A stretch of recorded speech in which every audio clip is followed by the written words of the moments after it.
바울이 탄 배는 대해라고 불리워지는 지중해 바다 한가운데서 유라굴로라는 광풍을 만납니다. 그래서 그 광풍과 사투를 벌이면서 열나흘째 이들은 지중해 바다를 표류하고 있습니다. 우리가 왜 그들이 만난 이 풍랑 만난 이야기를 우리가 왜 살펴야 하는가? 그들이 풍랑을 만났으면 그들이 풍랑을 만난 이야기고, 그들이 그 풍랑 때문에 고통을 당하면 그들이 고통을 당하는 일인데, 우리가 왜 오늘 이 시대에 그때 그들의 이야기를 살펴야 하는가? 성경이 이것을 기록해 둔 이유는 그때의 그들의 상황을 통하여서 오늘 지금 이 시대에 오늘을 살아가는 우리에게 가르칠 교훈이 있기 때문에 그렇습니다. 그때의 그 상황을 통하여서 오늘 이 시대를 살아가는 우리가 우리의 인생의 광풍을 만날 때 무엇을 어떻게 해야 그 광풍을 만났을 때 이겨낼 수 있는가, 그 지혜를 얻도록 우리에게 이 사실을 기록해 두고 가르치고 있는 것입니다. 우리가 이미 13번에 걸쳐서 이 상황과 관계된 말씀을 살폈기 때문에 내용을 잘 알고 있습니다마는, 알렉산드리아 배를 타고 있던 사람들이 광풍을 만나서 절망을 하죠.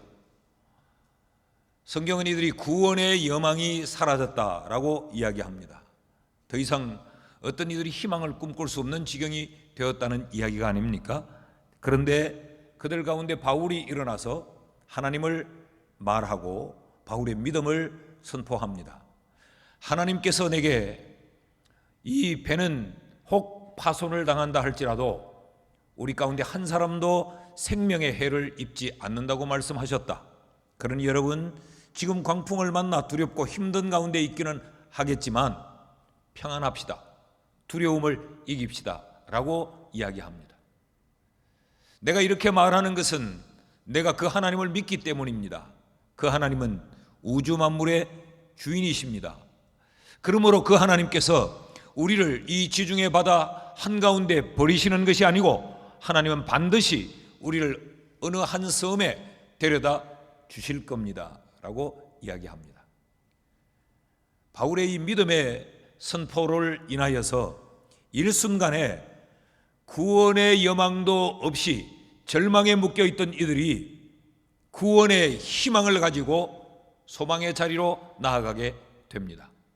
그래서 그들은 사정없이 불어오던 그 바람 소리에 이들은 귀를 기울이고, 이들을 삼킬 듯이 몰아치던 그 파도 소리에 어떤 변화가 있는가 이들이 관심을 가집니다.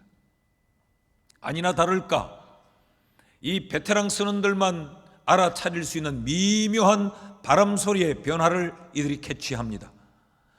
육지가 가까이 올수록 이 바람이 육지에 부딪혀서 돌아오는 그 반향을 일으키기 때문에 바람 소리에 미묘한 변화가 일어났고, 이들을 삼킬 듯이 몰아치던 그 파도 소리에 변화가 일어나는 것을 감지합니다. 그러자 급히 이들은 이 바다의 수심이 어느 정도인가를 재는 것이죠. 그것은 얼마나 육지와 가까이 오는가를 알아보기 위함 때문입니다. 그 바다 한가운데 무거운 줄을 줄을 집어넣어서 재어보니까 급격하게 바다의 수심이 얕아지고 있음을 느낍니다. 그것은 육지가 바로 이들 앞에 있다고 하는 사인입니다. 그래서 이들은 29절 말씀에 보면 이제 날 새기를 기다리고 있었다라고 말해요. 날이 새기를 고대하였다. 그런데 이것은 단순히 날이 새었으면 좋겠다라고 하는 막연한 이들의 소망이 아니고, 날이 새기를 고대하니라 라고 할 때 이 고대하다라고 하는 유코마이라고 하는 것은 날이 새기를 기다리면서 기도했다라고 하는 의미입니다. 그러니까 지금 이들이 절망에서 희망의 자리로 한순간 옮겨올 수 있었던 것은 기도와 관계가 있는 것이죠. 그래서 우리는 지금 기도에 대한 가르침을 받고 있습니다. 광풍을 만날 때 우리의 인생의 광풍이 몰아칠 때 그 광풍을 이기는 비결이 뭐냐? 기도를 붙잡고 있는 것이다 라는 것이 오늘 이 사건을 통한 성경의 가르침이죠. 그래서 우리는 기도에 대하여 오늘 세 번째 그 가르침을 받으려고 합니다. 기도가 뭐냐? 기도에 대한 어떤 어원적 정의를 내리고 있지 않고, 기도는 어떻게 하느냐, 기도에 대한 방법을 구체적으로 가르치고 있지는 않지만 이 사건을 통해서 바로 기도의 본질적인 성격이 이러하다라고 우리에게 가르치는 거예요. 그 첫째가 뭐냐? 기도는 책임이다라는 것입니다. 기도는 사명이다. 이들이 지금 날이 새기를 고대하면서 기도하고 있었죠. 누구에게 기도했습니까? 하나님께 기도했습니다. 누구를 위하여 기도했습니까? 자신들을 포함하여 그 알렉산드리아호에 타고 있던 276명 그 모든 이 승객들을, 그들을 위하여 지금 기도하고 있습니다. 왜 기도합니까? 하나님이 말씀하셨듯이 이 276명의 승객들의 안전을 하나님이 지켜달라고, 하나님이 말씀하신 대로 이들을 광풍 중에서 건져달라고 이들이 지금 기도하고 있는 겁니다. 자, 그런데 이 기도하던 사람들 중에서 일단의 그룹이 이상스러운 행동을 하게 됩니다. 30절 말씀을 보십시오. 사공들이 도망하고자 하여 이물에서 닻을 내리는 채 하고 그룻배를 바다에 내려 놓거든. 자, 사공들이 그룻배를 바다에 띄우기 위하여 그룻줄을 내리고 있습니다. 그룻배란 지난 시간에 설명한 대로 큰 배에 조그마한 배를 하나 달고 다니면서 이 연락선처럼 그렇게 사용하기 위하여 달고 다니는 거죠. 그런데 그 그룻배를 묶어 놓았던 그룻줄을 풀어서 남들 몰래 사공들이 도망하기 위해 그룻배를 내리고 있더라라는 이야기입니다. 여러분, 사공들은 누굽니까? 이들은 그 배를 운행하는 사람들입니다. 알렉산드리아호 배를 운행하는 실제적인 사람들이 바로 이 사공들이죠. 사공들은 누굽니까? 알렉산드리아호를 운행하는 데 실제적인 책무를 맡은 자들이면서 동시에 그 알렉산드리아 배를 책임져야 하는 사람들이 바로 사공들이에요. 뿐만 아니라 배를 책임져야 할 뿐만 아니라 이들은 그 배에 승선한 모든 승객들의 안전을 책임져야 할 사람들이 바로 사공들입니다. 그래서 그들은 승객들과 달리 그들은 배에 오를 때 배삭스를 지불하지 않았어요. 배삭스를 지불하는 대신에 승객들의 안전을 이들은 책임져야 했고, 배삭스를 지불하는 대신에 그들은 그 알렉산드리아호의 운행을 책임져야 했던 사람들입니다. 승객들은 그들을 믿고 그들을 의지하고 배삭을 지불하고 그 배에 올랐죠.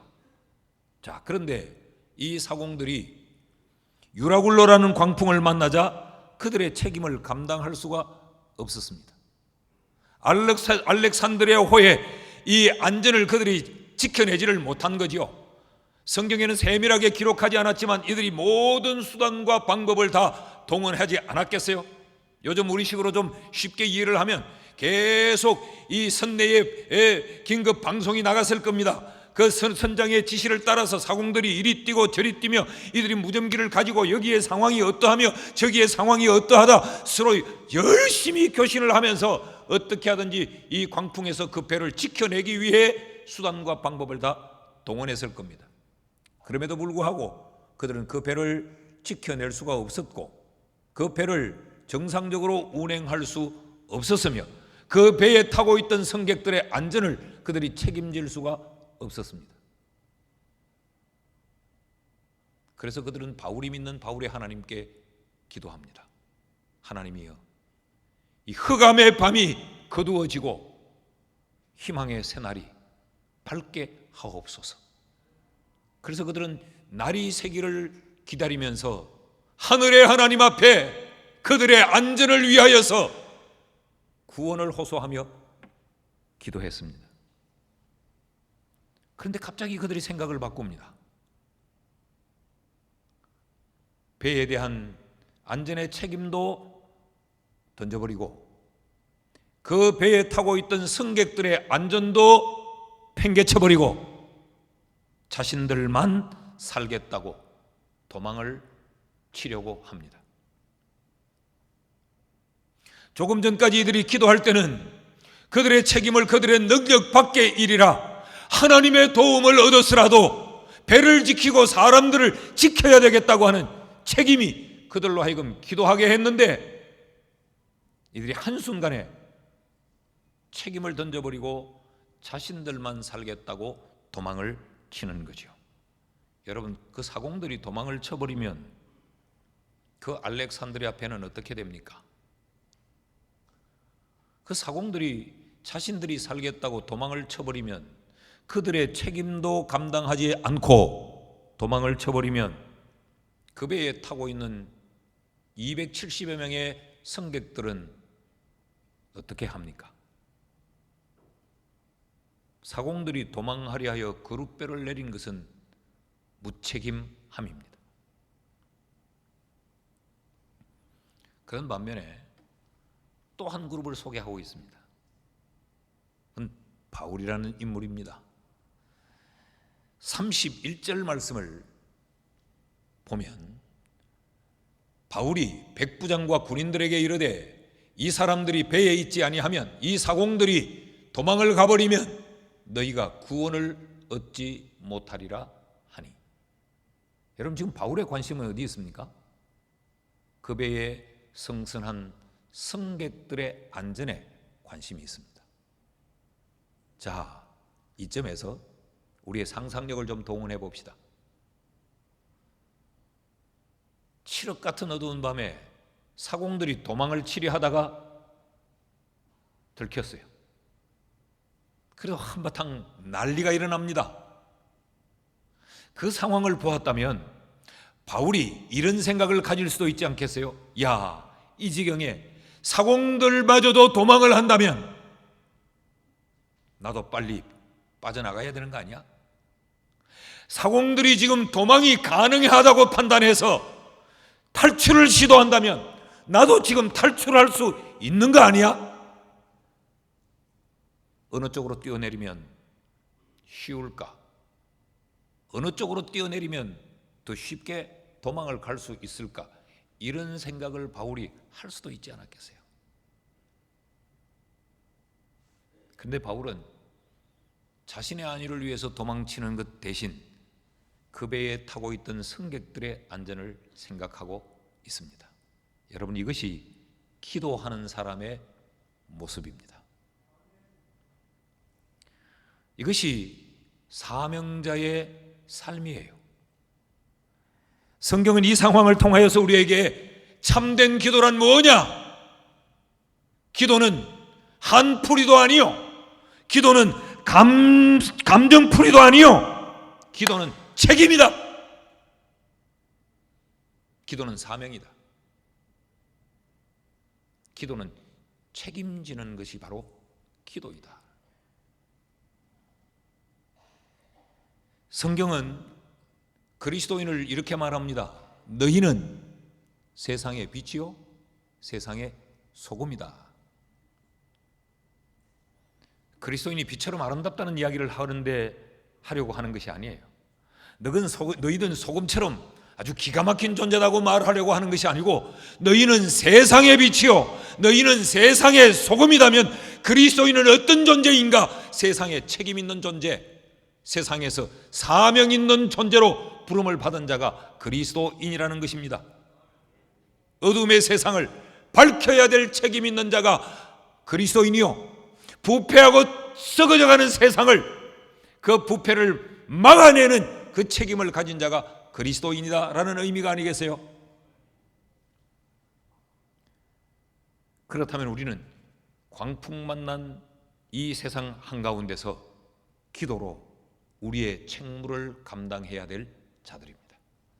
여러분, 이 알렉산드리아호는 대한민국일 수도 있어요. 온통 썩어져 내려가고 있고 정의와 공의가 무너져 버렸고 불법과 타락이 정당화되어 판을 치는 이 대한민국이 마치 거대한 광풍에 이 쓰나미를 만난 것처럼 정신을 못 차리고 있습니다. 여기서 우리가 해야 될 일이 뭐냐? 기도로 이 광풍 만난 대한민국을 지켜내는 책임을 감당해야 합니다. 이 알렉산드리아호는 어쩌면 우리의 가정일 수도 있습니다. 남편이 실직을 하고 아내가 건강에 어려움을 겪고 자식들이 내일의 꿈과 희망을 다 상실해버리고 그래서 온통 가정이 유라굴로 광풍을 만난 것처럼 평안은 상실해버렸고 가족들이 가정이라는 한 이름으로 한 울타리 안에 모여있기는 하지만 제각각 도대체 삶을 어떻게 살아내야 될지 의견이 일치되지 않고 바라보는 것이 한 방향이지 않고 몸살을 앓고 있을 때 아버지가 해야 될 일이, 어머니가 해야 될 일이, 자식을 바라보는 부모가 해야 될 일이 그 광풍을 만나서 혼자의 힘으로 해결할 수 없어 발버둥 치고 있는 그 부모를 보면서 자식이 해야 될 일이 기도로 책임을 감당하는 거예요.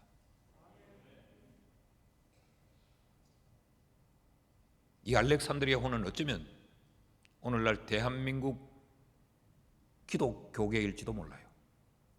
이곳저곳에 아름답지 못한 삶을 사는 그리스도인들로 인해 기독교가 세상으로부터 공격하는 이 엄청난 비난의 광풍을 맞고 있지 않습니까? 이때 우리가 해야 될 일이 뭐냐? 같이 비난하고 같이 폄훼하고 같이 교회를 공격하는 것이 아니라 우리가 기도의 제물이 되어서 우리의 책임을 감당하는 것입니다. 근데 여기서 우리가 한 가지 더 살펴볼 것이 있습니다. 사공들이 도망을 치기 위해 그룻줄을 내리는 그 순간 사공들은 그 배에서 아무런 가치를 갖지 못하는 존재가 되어버리고 맙니다. 사공들이 도망을 치기 위해서 그룻줄을 내리는 그 순간 사공들은 그 배에 필요한 존재가 아니라 필요 없는 악한 사람들이 되고 맙니다. 이때 바울이 나서잖아요. 31절 말씀을 제가 다시 읽으면 바울이 백부장과 군인들에게 이르되 이 사람들이 배에 있지 아니하면 너희가 구원을 얻지 못하리라 하니 누가 누구에게 명령하고 있습니까? 죄인인 바울이 지금 로마의 군인들에 의해 호송을 당하고 있던 이 바울이 백부장과 군인들을 향하여 명령합니다. 이 사람들을 그냥 버려두면 우리가 안전할 수 없다. 이 순간 바울은 그 배의 지휘권을 거머쥡니다. 누가 지휘자냐? 책임을 다하는 사람이 지휘자입니다. 누가 리더냐? 책임을 감당하는 사람이 리더예요. 모두가 도망치려 할 때에 자신의 안위를 위해 자기의 편리를 위해 도망치지 않고 기도하면서 그 책임을 감당하려고 하는 사람이 리더요 지휘관이에요. 그리스도인은 바로 그러해야 된다는 것입니다. 따라하십시다. 책임지는 사람이 리더이다. 여러분, 기도하면서 책임을 감당하는 사람은 변명하지 않습니다. 핑계하지 않습니다. 원망하지 않습니다. 불평하지 않습니다. 오히려 기도할 뿐입니다. 여러분의 인생에 광풍을 만났습니까? 남편 탓이라고 생각합니까? 아내 탓이라고 생각합니까? 부모 잘못 만났다고 생각합니까? 자식 때문이라고 생각합니까? 그래서 원망하고 그래서 불평하고 어떻든 그 상황에서 도망쳐버리고 싶다, 그런 마음이십니까? 기도하셨습니까?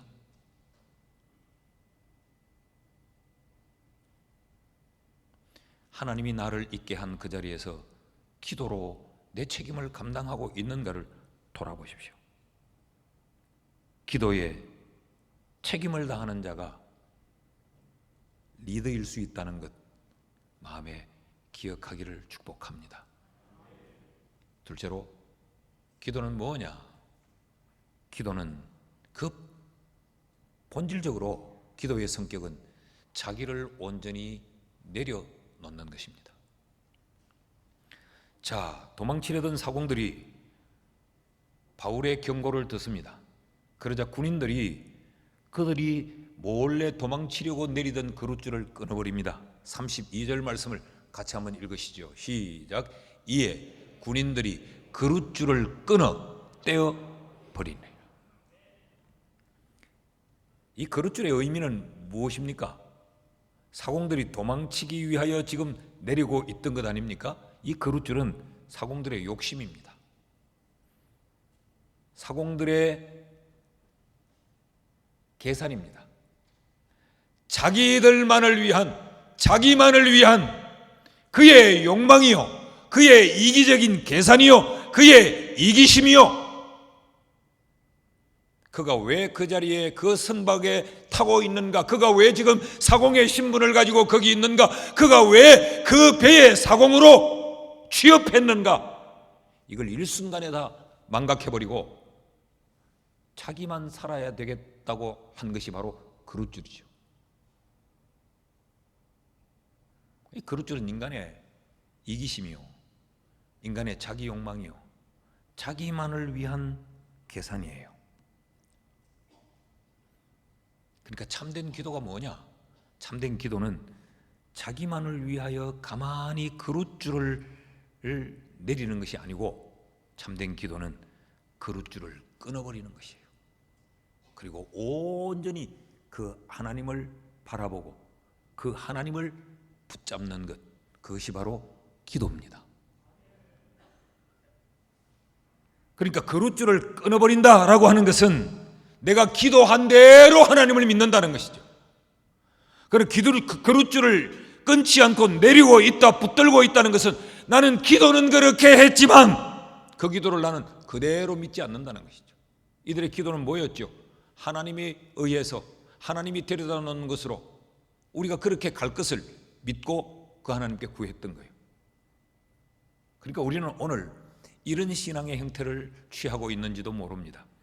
기도줄도 붙들고 그룻줄도 붙들고, 그래서 이 두 줄 사이에서 묘하게 줄타기를 하고 사는 거죠.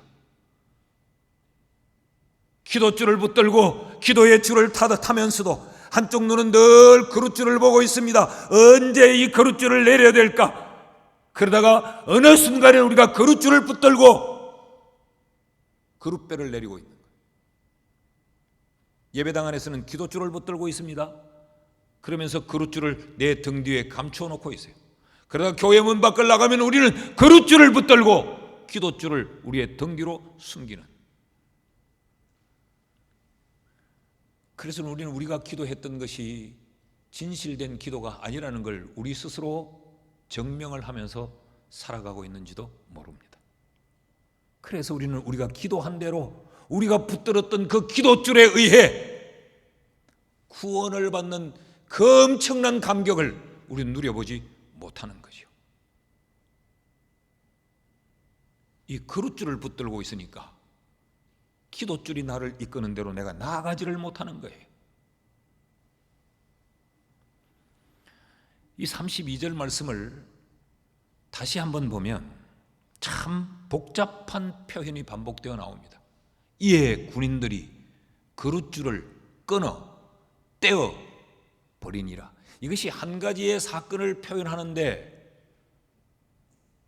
복잡한 표현법을 쓴 것이 아니고 이 분명히 다른 동작들을 표현하고 있어요. 세 개의 동사가 여기 쓰여지고 있어요. 끊다, 이 아포쿱토라고 하는 단어를 쓰고 있어요. 이 글자 그대로 절단하다 하는, 끊다. 그 다음 떼다, 에크핍토. 이것은 버리다, 떨어져 나가게 하다. 그러니까 절단해서 떨어져 나가게 하다. 떼어. 그 다음 또 하나의 동사는 버리다, 에아오, 버리다. 이것은 내버려서 여기를 떠나가게 하다, 그런 이야기예요. 결론은 하나인데 끊어서 여기서 떨어져 나가게 하고, 떨어져 나가게 할 뿐만 아니라 이것과 상관없이 멀리 떠나보낸다. 왜 이런 표현을 쓰고 있느냐? 기도하는 사람에게 있어서 이 일이 이처럼 중요하다는 거죠. 이것은 기도는 적당히 하는 것이 아님을 우리에게 강조하고 있습니다. 기도는 아주 냉혹하게 완전하게 해야 한다는 걸 우리에게 말해요. 이런 이야기죠. 더 이상 그릇줄에 미련을 두면 기도가 안 된다는 이야기입니다. 참된 기도는 더 이상 그릇줄에 미련을 두지 않도록 끊어서 떼어 버리는 것, 그래야 우리의 기도가 참된 기도가 된다는 것이죠. 한번 따라 하십시다. 기도란 자신을 완전히 내려놓고 하나님께 온전히 달라붙는 것이다. 아멘. 여러분이 기억하시도록 제가 좀 사실적으로 표현했어요. 그릇줄을 끊어 떼어 버리고 우리가 하나님께 찰싹 달라붙는 것, 그것이 기도라는 이야기입니다. 그러니까 하나님 줄도 붙들고 그릇줄도 붙들고 어느 게 유리할까?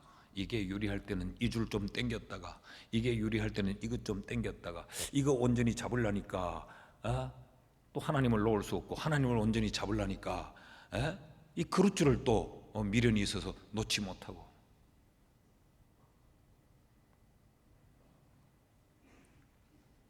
사공들은 그릇줄을 끊어버리지 못했어요. 그러니 그들이 기도는 했지만 결국엔 그릇줄을 내리고 되고 말았어요. 그러나 여러분, 바울은 그릇줄을 끊어버렸어요. 그러니 그는 온전히 하나님께만 달라붙어 있었습니다. 여러분, 기도하면서 적당히 살지 않기를 바랍니다.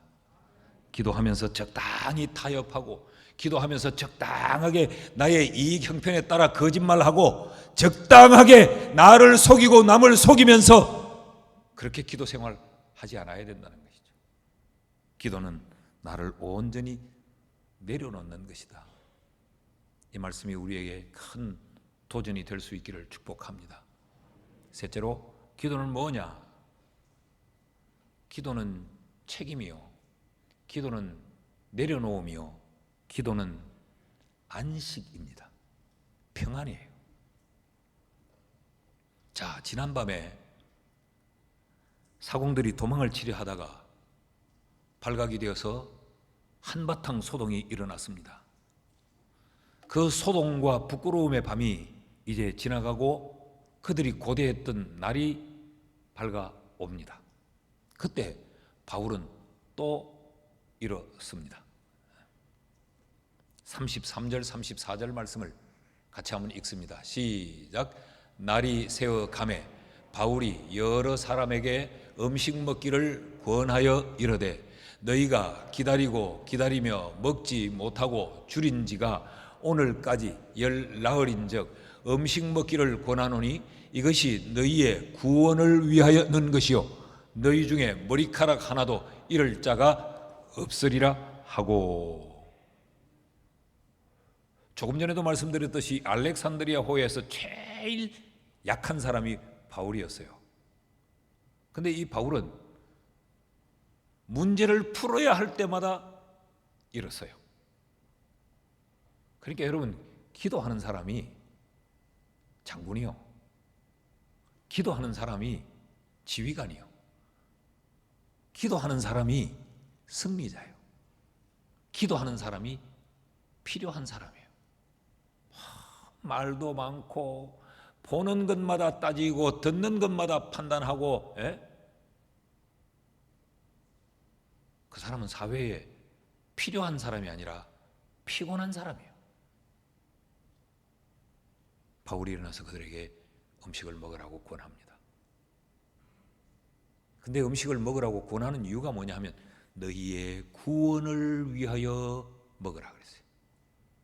그러니까 우리는 안 죽는다는 거죠. 봐라, 날이 새어오고 있지 않느냐. 지금 바울이 그들에게 음식을 먹자는 것은 그들에게 평안을 나누고 있는 겁니다. 근데 여기 권하다, 음식 먹기를 권하여라고 할 때 이 권하다라는 이 단어는 미완료형입니다. 그러니까 바울이 음식을 먹으라 단번에 한마디로 명령한 내용이 아니고 계속적으로 권했다는 것이요. 또 한번 이 상황을 상상해 보십시오.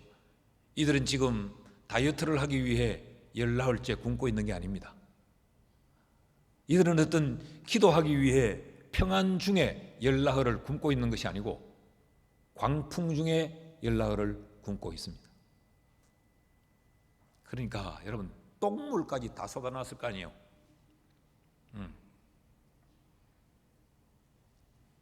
그래서 파김치가 되어 있습니다. 한쪽 구석에는 도망을 가다가 들켜가지고 난리가 나고, 저런 놈들이 사공들이라고 이쪽에서는 또 막 비판하고 판단하는 사람들도 있었을 것이고, 내 배상 내놔라 또 그런 사람도 있었을 거 아니에요. 그런 지경에 바울이 음식을 먹자고 권합니다. 먹어요. 아니, 먹자고. 아니, 이거 먹자고. 사람을 찾아다니면서 276명이니까 그렇게 지금 권하고 있는 거예요. 이렇게 생각해 보시면 쉬울 겁니다. 우리가 감기 몸살이 나가지고 몸이 지금 초죽음이 되어 있는데 어머니가, 아내가 미음을 끓여와서 얘야 이거 한번 먹고 기운 차리자. 그럴 때 여러분이 푸르륵 일어나서 먹습니까? 싫다고. 그거 놔두고 나가라고. 그래도 그러면 엄마가 어때요? 먹어라. 아니야 먹기 싫어요. 간다. 그럼 가는 엄마 있어요? 일어나 봐라. 이불을 뺏기고 이렇게 세워가지고 짜증을 부리면 한 모금이라도 먹고 기운을 차리자. 지금 이런 상황이에요.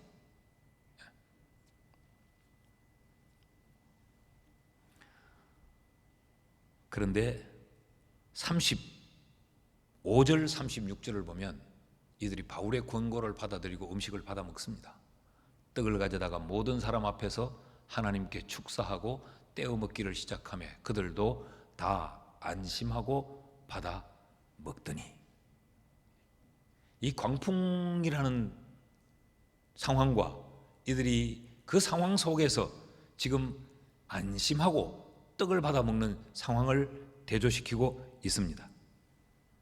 그들이 다 안심하고 받아 먹으니 37절 말씀을 같이 읽어보시죠. 시작. 배에 있는 우리의 수는 전부 276명이더라.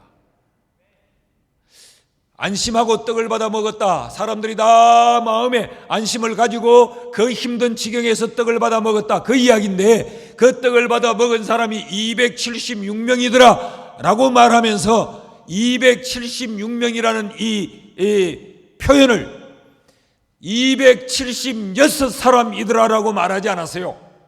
276명이라고 하는 이 명이라고 하는 이 단어를, 사람을 표현하는 이 안드로포스라는 단어를 쓰지 않고 276 영혼이 떡을 받아 먹었다고 말해요. 이 단어를 푸시케, 영혼이라는 단어를 쓰고 있어요. 영이라는 단어를. 자, 이런 이야기입니다. 그들의 몸은 지금 평안을 상실하고 죽을 지경이 되어 있었지만 그들의 영혼은 평안을 누리고 안식을 경험하고 있더라라는 이야기입니다. 이것이 기도라는 것입니다. 여러분, 기도란 뭐냐? 풍랑 중에 안식을 누리는 것입니다. 음식을 먹을 수 있는 상황이 아니었어요. 평안과는 전혀 거리가 먼 상황이었습니다. 그럼에도 불구하고 안심하면서 그 떡을 받아 먹게 하는 것, 그 상황에서도 영혼의 안식을 누리게 만드는 것, 그것이 바로 기도라는 것이죠. 기도는 음식조차 받아 먹을 수 없는 그 처절한 상황 속에서도 그럼에도 불구하고 그 영혼이 평안을 누리게 하는 것, 그것이 기도라는 거예요.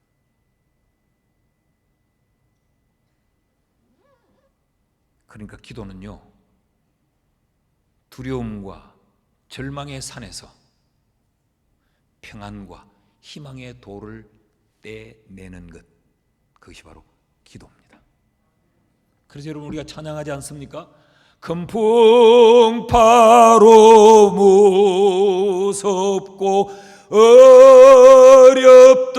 어렵든지 어떤 상황이 내게 닥쳐오든지 간에 그 다음 가사는 뭐예요?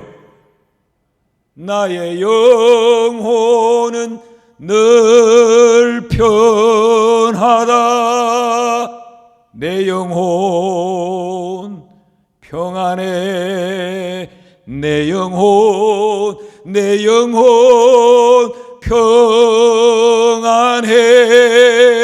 이 평안을 누리게 만드는 것이 바로 기도입니다. 여러분, 기도를 붙들 수 있기를 축복합니다. 마음에 평안이 없습니까? 두렵습니까? 모든 것이 원망이요, 불평이요, 짜증스럽고 내가 죽을 것 같은 상황에 지금 숨막히는 지경에 내가 처해 있습니까? 기도하십시오. 음식을 먹을 수 없는 상황, 광풍에 휘몰리고 있는 그 상황일지라도 기도하면 우리의 영혼이 평안하게 됩니다. 그래서 기도는 성격상 기도는 평강이요, 안식이에요.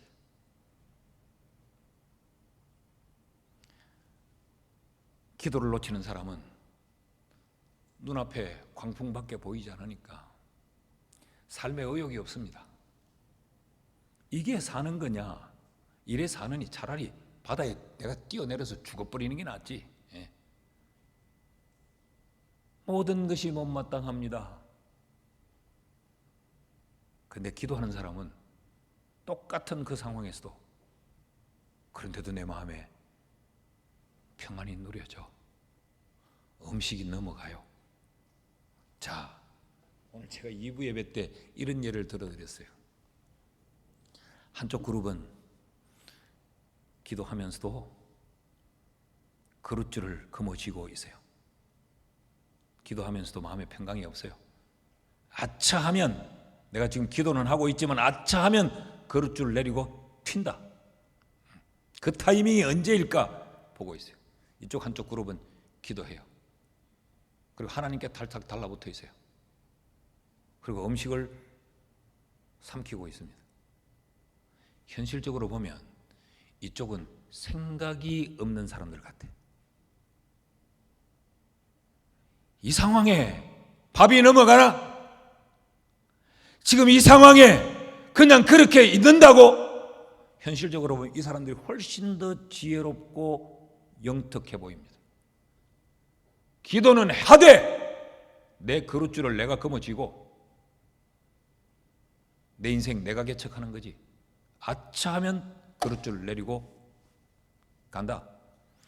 훨씬 더 계산적이고 훨씬 더 예민하고 훨씬 더 지혜로워 보여요.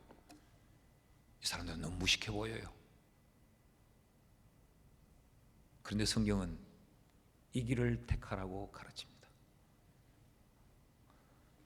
훨씬 더 지혜로워 보이는데 여기는 평안이 상실되어 있습니다. 훨씬 더 예민하게 보이는데 여기는 안식이 없습니다. 굉장히 미련하게 보이는데, 굉장히 어리석어 보이는데, 굉장히 단순해 보이는데, 생각도 없는 사람들 같아 보이는데, 이 사람들에겐 평안이 있습니다. 안식이 있습니다. 여러분은 어느 쪽에 인생의 길을 걷고 계십니까?